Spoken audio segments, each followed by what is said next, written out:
Hello guys. तो आज हम स्टार्ट करने जा रहे हैं हमारे चैप्टर 2 पार्टनरशिप फंडामेंटल्स का next topic, rights of partners.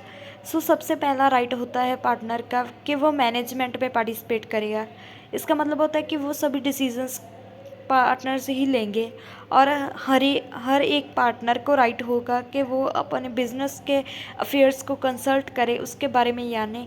और उसके बाद आता है कि हर एक पार्टनर को राइट होता है कि उसके पास बुक्स ऑफ अकाउंट का इंस्पेक्ट करे, मतलब कि उसको देख सकता है और अपने पास उसकी कॉपी भी रख सकता है। और उसके बाद आता है कि हर एक पार्टनर के पास ये राइट होता है कि उसके साथ प्रॉफिट्स और लॉसेस शेयर किए जाएं जिस रेशियो में उन्होंने पार्टनरशिप डीड में लिखा हुआ है। उसके बाद आता है कि अगर कोई पार्टनर हमें उसने फिर्म को लोन दिया हुआ है तो उसको इंटरेस्ट ज़रूर मिलेगा। अगर तो हमारी पार्टनरशिप डीड है तो उसके अकॉर्डिंग मिलेगा, अगर नहीं है तो उसको 6% पर एनम के अकॉर्डिंग मिलेगा, जो हमारी इंडियन पार्टनरशिप एक्ट 1932 में लिखा गया है। उसके बाद आता है partnership has a right not to allow the admission. हर एक पार्टनर के पास राइट होता है कि वो अपने बिजनेस के अकॉर्डिंग ही डिसीज़न ले। और अगर कोई पार्टनर किसी दूसरे पार्टनर को एडमिशन नहीं देना चाहता तो वो उसके ऊपर रोक लगा सकता है कि मैं इसे इस पार्टनरशिप में एडमिट नहीं होने दूंगा। और अगर कोई इमरजेंसी आ जाती है कि हम सभी पार्टनर्स को कंसल्ट नहीं कर सकते, तो पार्टनर के पास ये राइट होता है कि वो अपने अकॉर्डिंग ही जो बिज़नेस के लिए सही है उसका डिसीज़न ले सकता है। और उसके बाद आता है कि अगर कोई एक्सपेंसेस और बिजनेस के लिए कोई एक्सपेंसेस पार्टनर ने किए हैं तो उसको फिर्म पे करेगी कि हाँ इसने ये पार्टनर ने फिर्म के लिए पैसे दिए थे तो उसको हम उसके लिए पे करेंगे जो उसने हमारे लिए पे किया है।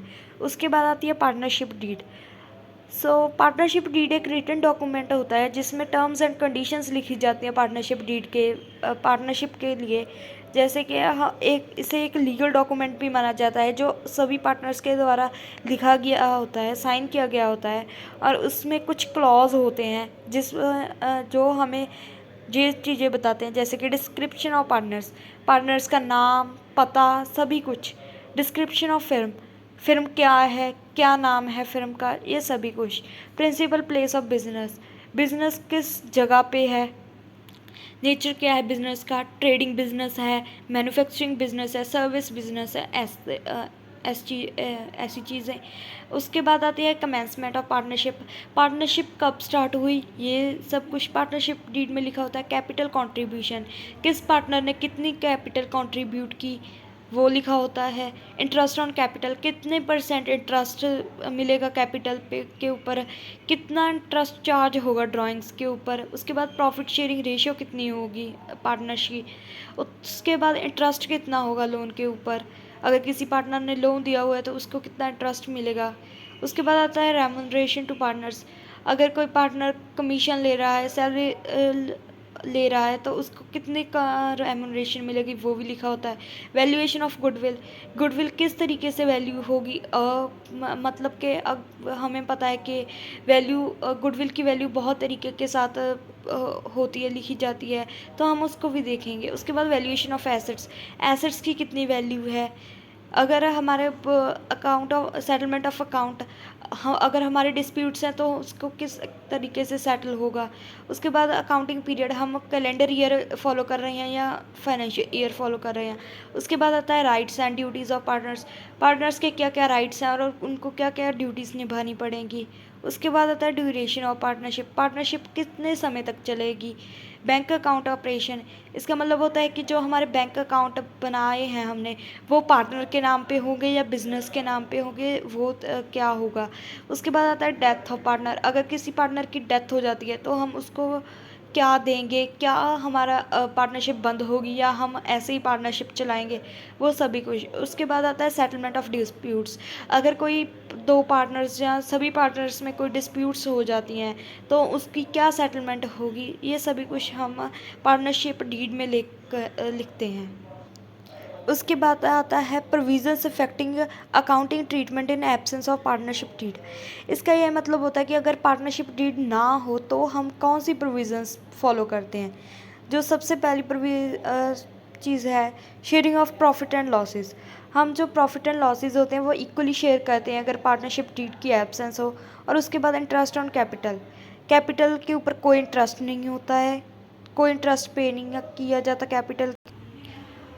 उसके बाद आती है इंटरेस्ट ऑन ड्राइंग्स, वो भी चार्ज नहीं किया जाता। अगर interest on loan by a partner, अगर किसी पार्टनर ने लोन दिया है तो उसको 6% पर एनम इंटरेस्ट दिया जाएगा।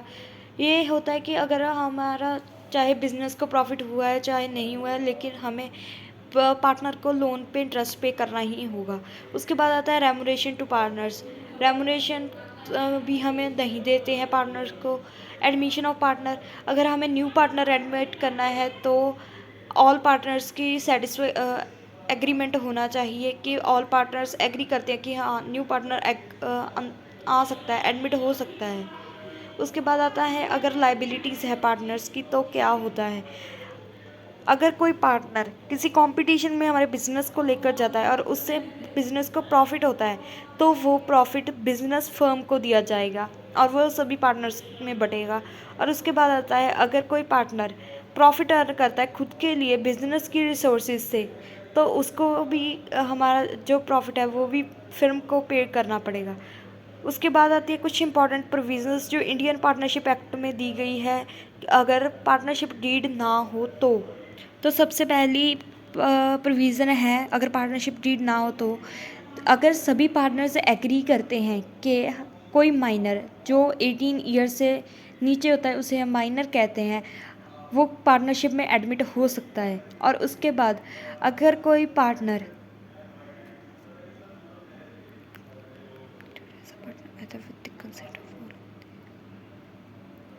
उसके बाद आता है कि अगर कोई पर्सन एडमिट कर होना चाहता है हमारी पार्टनरशिप में तो वो सभी पार्टनर्स के कंसेंट के साथ हो सकता है और बाकी जो एग्रीमेंट है उसके अकॉर्डिंग सब कुछ चलेगा।